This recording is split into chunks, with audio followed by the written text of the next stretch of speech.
Agora, deixa eu contar para vocês que hoje, já tem a divulgação do relatório de receitas e despesas, que é aquele que anuncia congelamento de gastos. No último, houve um congelamento grande entre bloqueios e contingenciamentos, chegou-se a 31 bilhões de reais. Eu conversei com assessores do Ministério da Fazenda agora, essa manhã, e eles disseram que haverá alívio, tá? Então, não vai ser mantido esse bloqueio de 31 bilhões de reais. Por quê? Porque as receitas surpreenderam positivamente. O governo arrecadou mais do que esperava, portanto, vai conseguir descontingenciar algumas dessas despesas. Quer dizer que ministérios da saúde, educação, enfim, todos os ministérios que sofreram esse contingenciamento, né, esse bloqueio temporário dos gastos, congelamento temporário dos gastos, vão conseguir reaver esse dinheiro. E os assessores da Fazenda disseram que vão conseguir facilmente atingir a meta deste ano, que é de déficit zero. Eu acho que isso introduz o nosso assunto com um convidado que temos especial, um grande especialista em contas públicas e em economia em geral, que é o professor Raul Veloso, presidente do Fórum Nacional INAI, Instituto Nacional de Altos Estudos. Professor, seja muito bem-vindo, um prazer contar com a sua presença aqui no Mercado Aberto. Obrigada, viu? Professor, já vou começar te perguntando, vamos em ordem pelos assuntos, a gente vai mergulhar no fiscal, mas antes eu quero só saber a sua opinião, sua impressão geral sobre esse tarifaço anunciado contra o Brasil. Uma coisa completamente inédita nessa relação bilateral Brasil e Estados Unidos de 200 anos. A gente não sabe onde isso vai dar. Um tempo de negociação muito exíguo até 1º de agosto e até onde a gente sabe não houve resposta. O próprio ministro Haddad admitiu ontem, ainda do outro lado do fronte, né, do governo americano. O impacto geral que isso pode ter sobre a economia, sobre a geopolítica, na sua opinião, qual a gravidade desse momento que vivemos, professor? Pois é, todas as vezes em que você tem uma ameaça a uma situação de equilíbrio que se vivia, obviamente causa susto, não se sabe direito o que pode acontecer, porque é isso que está ameaçando acontecer. Na verdade, nós não sabemos ainda onde isso poderá chegar. Tem muita ameaça, muito papo, muita confusão, mas é isso, nós tínhamos uma certa posição de equilíbrio na fixação de certas variáveis altamente relevantes para o comércio internacional, como as tarifas aduaneiras, e aquilo nos colocava numa posição estável, vamos dizer assim, de equilíbrio. Aí vem a ameaça de mudar o quadro tarifário e esse equilíbrio, obviamente, supondo que essa ameaça se materialize, e vai estar ameaçado numa posição nova em que uns vão perder e outros vão ganhar. É sempre assim, uns perdem e outros ganham, conforme a evolução dos preços dos produtos relevantes se situe. Então, é muito difícil falar sobre isso antes de saber o que de fato vai acontecer. Mas é isso, subiram as tarifas aduaneiras. Se subirem as tarifas aduaneiras fortemente, quem paga pelos produtos agora tarifados fortemente vai pagar mais por eles e vai ter de se adaptar a esse mundo. Alguns países serão mais prejudicados, outros menos prejudicados, conforme a intensidade das trocas comerciais entre eles. É obviamente ruim, porque desde que eu me entendo e comecei a estudar economia, existe uma grande defesa nos livros em favor do livre comércio e, de repente, se tentam levantar barreiras fortes, violentas, que vão se interpor entre os fluxos comerciais dos países. Aí vai depender muito da situação de cada país em relação aos demais. Eu já ouvi que, não é a área que eu acompanho de perto, mas que o Brasil tem uma posição relativamente cômoda comparada com a de outros países, no que diz respeito a ser afetado por esse tipo de mudança, mas, sinceramente, É óbvio que mexer numa posição de equilíbrio, em princípio, é ruim. É isso que estão ameaçando fazer, que vai forçar os países a se movimentarem na direção de um novo equilíbrio. E nessa movimentação, uns sairão perdendo e outros ganhando. É sempre assim. Alguns segmentos se beneficiarão, outros se prejudicarão, e o resultado final a gente só vai ver depois. O ideal seria que deixasse quieto, né? Professor, vamos mergulhar então no fiscal, que é a área que o senhor dedica, né, a sua vida de estudos. Hoje mesmo acabei de citar, vai sair o relatório de receitas e despesas. Eu obtive informações agora, segundo assessores da Fazenda, que aquele bloqueio de gastos, um congelamento, né, entre bloqueio e contingenciamento de 31 bilhões de reais, eles vão conseguir um certo alívio, porque as receitas surpreenderam positivamente, então eles vão conseguir descontingenciar uma parte importante dessas despesas. Mas isso, de alguma forma, camufla o que realmente está acontecendo com a trajetória da dívida pública, né, que é uma trajetória ascendente, embora o governo diga, olha, estamos fazendo esforço fiscal. Ontem mesmo o Haddad estava dizendo, a gente vai entregar o melhor resultado das contas públicas dos últimos 4 anos. Qual é o problema? Por que, apesar de conseguir cumprir a meta fiscal, essa dívida continua subindo? Onde é que está o buraco? Onde é que está o cerne, o X da questão do problema fiscal do Brasil, professor? Isso é algo que as pessoas têm uma certa dificuldade de enxergar, mas não é o meu caso, porque é aonde eu me dedico a estudar o tempo todo, tenho me dedicado. O que está acontecendo é uma mudança muito importante que vai afetar muitas contas públicas brasileiras. Há um item do gasto que tem crescido muito, e o crescimento desse item força o governo a ou se endividar para atender aos seus hábitos tradicionais do que ele faz, ou então ele vai ter de fazer muitas transformações que não são simples, porque os itens afetados, o item principalmente afetado, se chama Previdência.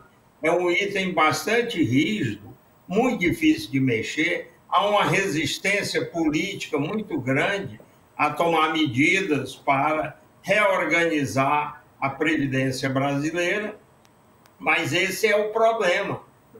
Nós estamos com uma taxa de crescimento desse que é, talvez, o gasto de maior dimensão em relação ao total. Desculpem só um pouco. Enquanto o senhor toma uma água, quer tomar uma água, que eu vou mostrar justamente os gráficos que o senhor me mandou para ilustrar. Ontem eu e o professor conversávamos, vamos mostrar só os gráficos disso que ele está falando, né? A taxa média de crescimento dos gastos previdenciários. Isso é muito interessante. Olha só, os municípios, 12,5% no período de 2011 a 2018. Olha como está aumentando. Os estados, 5,9% e o regime geral de previdência, 5,1%. E aí, à medida que esses gastos aumentam, comprime o gasto que você tem em investimento em infraestrutura, que é vital para você melhorar o potencial de crescimento de qualquer país.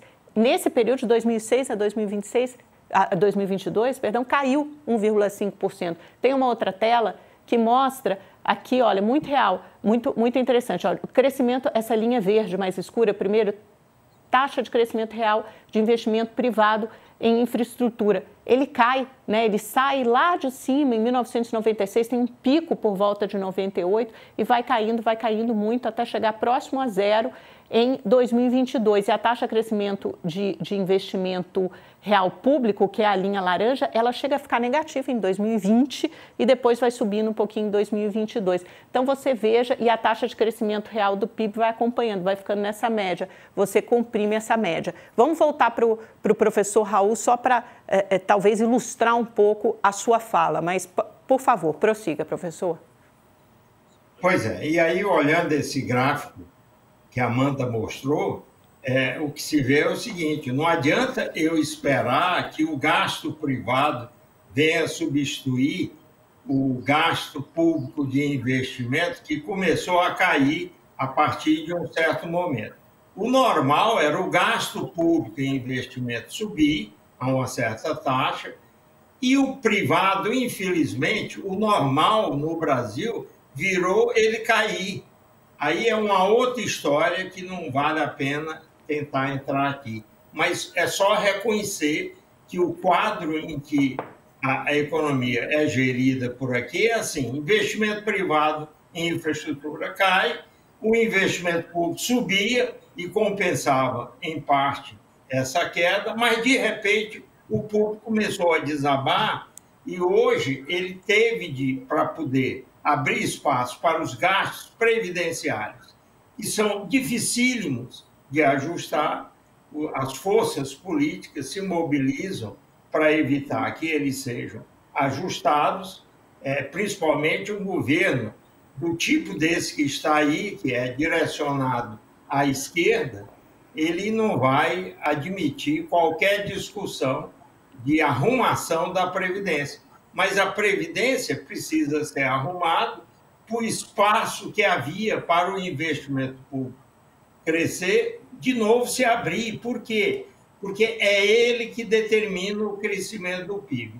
O gráfico, se pudesse voltar, nós veríamos nele a variável taxa de crescimento do PIB, que é essa linha verde, que no gráfico não aparece a queda mais recente com muita força, mas ela está ali.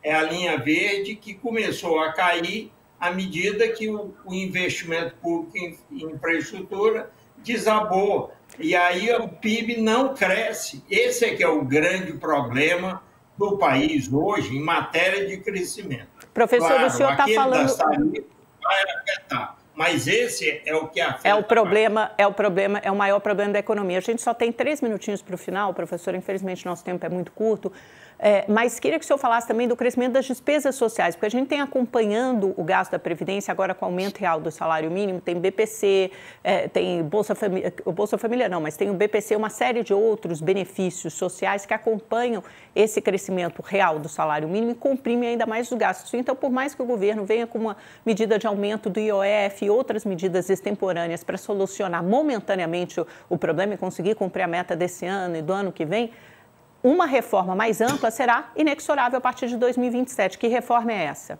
Ou quais reformas são essas? Essa é a reforma que envolve os benefícios assistenciais, como você bem falou, porque não se trata só do gasto previdenciário que disparou.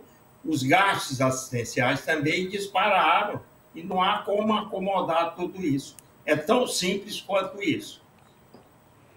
Entendi, professor. E agora, até o ano que vem, parece que o governo consegue se manter, se equilibrar. Pelo menos esse aumento do IOF foi mantido pelo ministro Alexandre de Moraes, com exceção do risco sacado.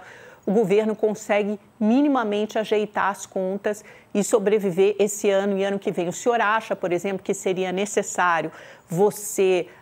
porque agora está tudo muito indexado ao salário mínimo. Seria importante desindexar a conta previdenciária do aumento do salário mínimo? Ou isso, como o governo argumenta, é crueldade com os idosos?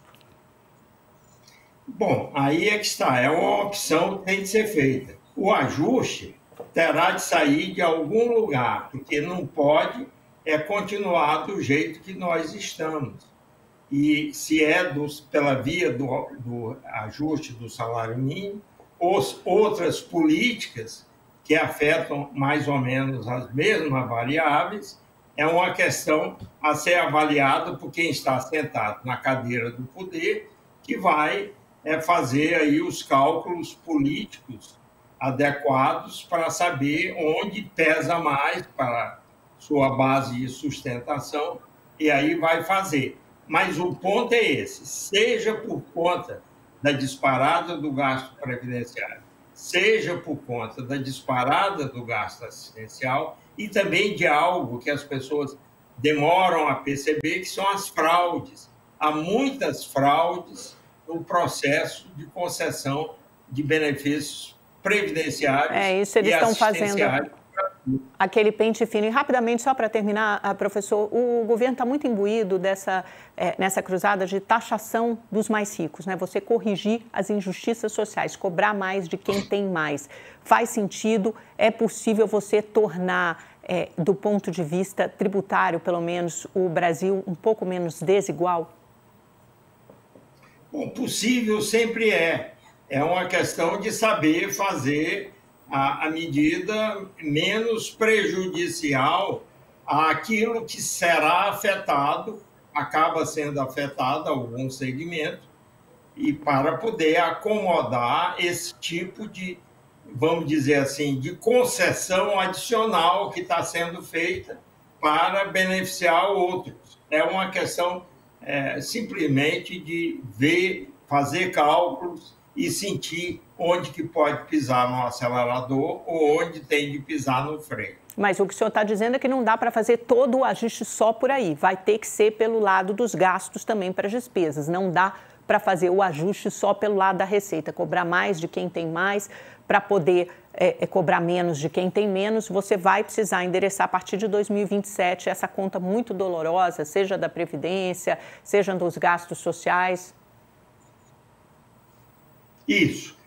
Porque, infelizmente, a gente tem que dizer que não existe nada, não existe em economia.